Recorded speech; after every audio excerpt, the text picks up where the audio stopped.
ఇక పాకిస్తాన్ వాళ్ళు మమ్మల్ని వచ్చి కొడుతున్నారు, లేకపోతే మమ్మల్ని మీద యుద్ధం చేస్తున్నారు, మీరు వచ్చి మమ్మల్ని రక్షించండి, లేదా మీరు మధ్యవర్తిత్వం చేయండి, లేకపోతే కాల్పుల వివరణ చేయండి అని ఎవరికి కూడా పోయి చెప్పుకోవాల్సినటువంటి ఇక ఆ యొక్క అవకాశం పోయింది. ఇక పాకిస్తాన్ కి ఇక గడ్డు రోజులు అనే చెప్పొచ్చు.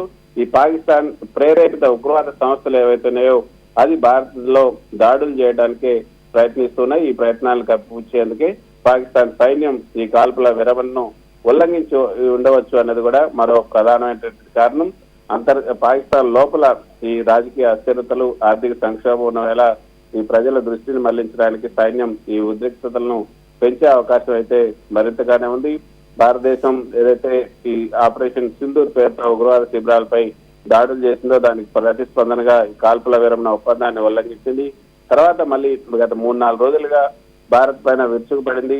అయినా కూడా వాటిని మొత్తం కూడా నిర్వీర్యం చేశారు. ఎటువంటి నష్టం జరగకుండా కొద్దిపాటి కొలెటరల్ డ్యామేజ్ మాత్రమే మనకు జరిగింది. కానీ అవతల వైపు మాత్రం కోలుకోలేని దెబ్బ తగిలింది. ఒక 8 సైనిక స్థావరాలను కూల్చివేయటం, తర్వాత అక్కడ ఉన్నటువంటి సైనిక రక్షణ వ్యవస్థను మొత్తం కూల్చివేయటం, అక్కడ ఉన్నటువంటి ఆయుధాలకు సంబంధించినటువంటి డెన్ను కూల్చివేయటం, అక్కడ టెక్నాలజీ, తర్వాత రేడార్ వ్యవస్థను కూడా మొత్తం కూల్చివేయడంతోనే నిజంగానే అక్కడ చేతులు ఎత్తేసినటువంటి పరిస్థితి. దాంతోనే ఇంకా రాబోయే 2-3 నెలల్లో అక్కడ ఎన్నికలు కూడా ఉన్నాయి.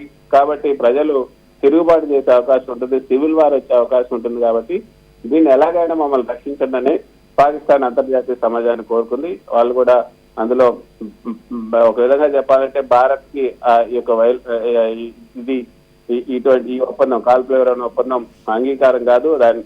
దానికి అసలు నిజంగా కృష్ణ ఇప్పుడు అమెరికా స్టాండ్ ఏ విధంగా ఉండే అవకాశం కనిపిస్తుంది? ఎందుకంటే ముఖ్యంగా ఇద్దరు ప్రధానుల్ని మేము మాట్లాడాం, 48 గంటల పాటు ఒప్పించాం, ఇద్దరు సీజ్ ఫైర్ కు ఒప్పుకున్నారని చెప్పారు కదా. ఇప్పుడు అమెరికా స్టాండ్ ఏ విధంగా ఉండే అవకాశం కనిపిస్తోంది?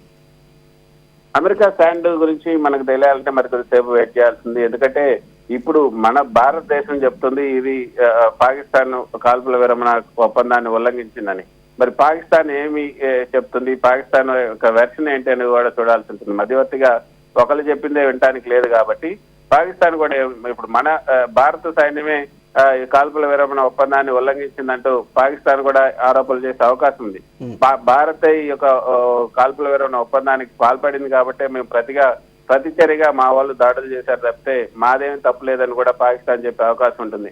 కాబట్టి ఇరు వర్గాలకు సంబంధించి ఇటు భారత్ చెప్పేది నిజమా లేదా పాకిస్తాన్ చెప్పేది నిజమా అన్నది కూడా తెలుసుకోవాల్సి ఉంటుంది. కాబట్టి ఆ తెలుసుకున్న తర్వాతనే ఈ యొక్క మధ్యవర్తిత్వం నెరపడానికి ముందుకు వచ్చినటువంటి అమెరికా ఆ తర్వాతనే రియాక్ట్ అయ్యే అవకాశం ఉంటుంది. ప్రస్తుతానికైతే ఇప్పుడు మళ్ళీ సీజ్ ఫైర్ చేయండి, అసలు అక్కడ ఉద్రిక్తలు తగ్గించండి అని కూడా ప్రస్తుతానికి అడిగే అవకాశం ఉంది.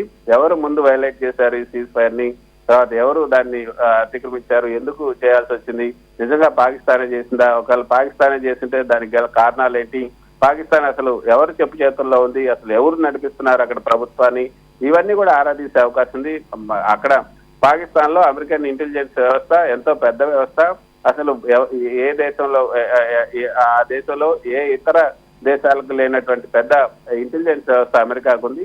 కాబట్టి దాన్ని ఆ ఇంటెలిజెన్స్ వ్యవస్థ అమెరికాకి చెప్పే అవకాశం ఉంటుంది ఎవరు దీన్ని అతిక్రమించారు, ఎవరు ఇదని. సో ఆ ఇంటెలిజెన్స్ రిపోర్ట్స్ వాళ్ళకున్నటువంటి వాళ్ళ ఏజెన్సీలు, తర్వాత వాళ్ళకున్నటువంటి మనుషులు ఇచ్చిన తర్వాత ఎవరిది తప్పు అని నిర్ధారించి